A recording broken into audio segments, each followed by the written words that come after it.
final. Campions de Lliga, visca! Visca. Hosti, quina destrempada, és que guanyar la Lliga així no fa cap mena d'il·lusió. És com beure llet amb tetabric.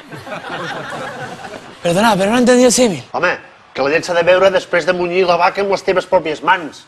No em diguis que no has munyit mai una vaca. Vols que te n'ensenyi? Va, Piqué, ajuda'm. Tu fas de vaca i jo et vaig traient la llet, eh? Ei, quieta parau. Tu a mi no em treus res. Per què no anem a Canaletes per animar-nos una mica? Perfecte. Amb quin cotxe anem? Con el tuyo. I per què amb el meu? Porque firmaste en un tuballón de papel que si ganábamos hoy, conducía vos. A veure... Hosti, que pòtol soc a vegades. Va, anem.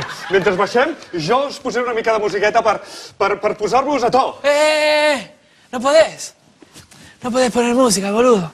Lo firmaste en un tuballón de papel. A veure, no podré posar música al cotxe, li donaré ara mateix 20 euros al Messi.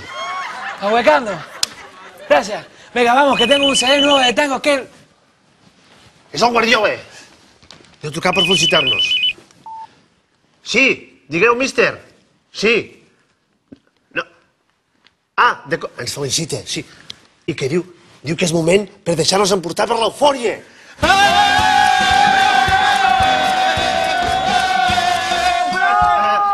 Què passa, míster? Ah, que se n'hi ha prou d'eufòria. Val, d'acord.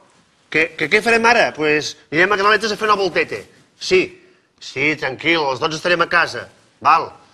Va ràpid, que sembla una mica ràpid, encara tenen temps de veure algun... Hòstia, són les 12. Ara no podem sortir de casa. I ara què fem? ¿Puedes darme un masaje en los pies? Sí, home. Sí, Messi. I què més? ¿Uno en la espalda?